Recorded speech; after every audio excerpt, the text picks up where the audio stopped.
Following on our report regarding former President of South Africa, Jacob Zuma's trip to Burkina Faso and how that is kind of a controversy, given his background, historical background, which are not really in line with Pan-Africanism, things that has been committed under his command, under his watch when he was a president. We have criticized that. Well, now former President Jacob Zuma, or the current MK party leader in South Africa, has given a press conference. He has met Captain Ibrahim Traore. Now let's watch the video. It's about 4 or 5 minutes, and I will reflect on that.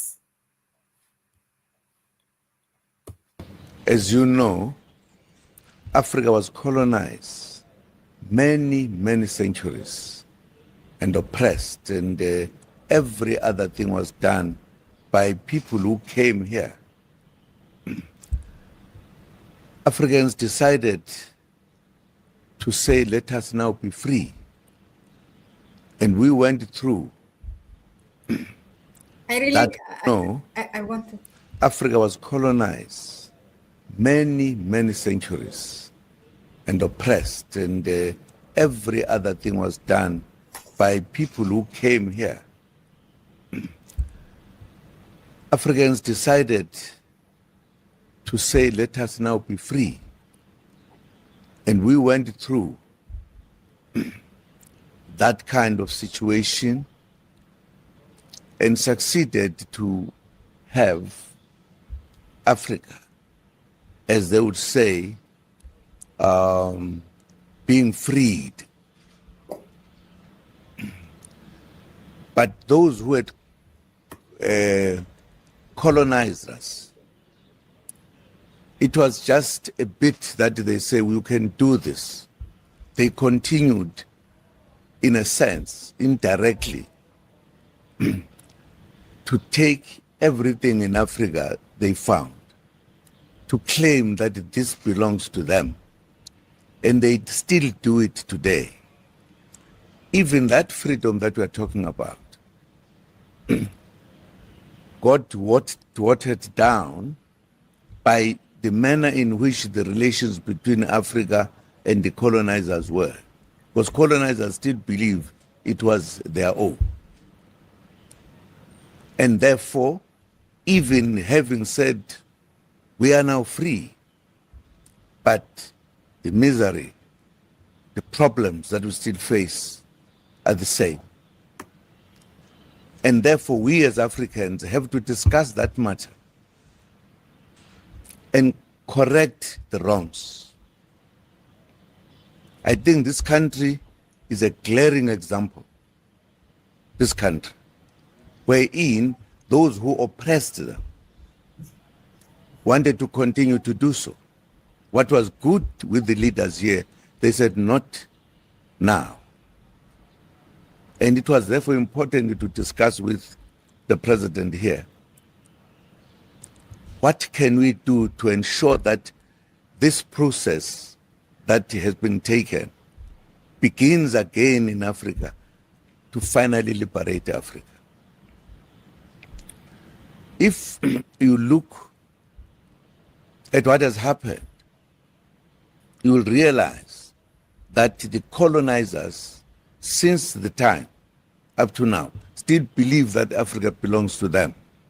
And what we are discussing is, no, that time must end. We should run our own affairs. It's absolutely important. We can't even say we'll talk on this under the carpet. No, it's just facts.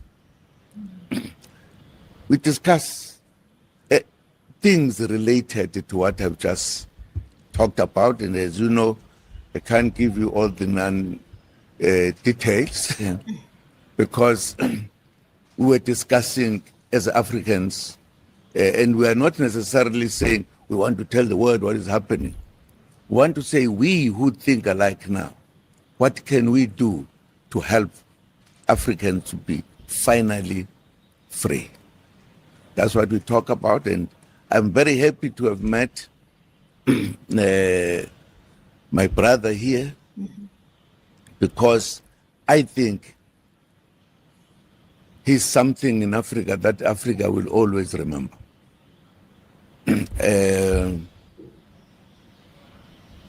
Of course, since we've met, it is possible that we'll meet again and meet again and meet again, because we need to quicken, make Africa be what it is supposed to be. Just one small point to make. And I hope Africans will listen to this small point very well. This country decided to free itself finally, not under the yoke of the colonizers, to show that we still have a serious problem. The organization here in Africa put that under the area of them committing a very serious crime, which is always talked about. Our brothers here said this is a coup d'etat. It's not a coup d'etat.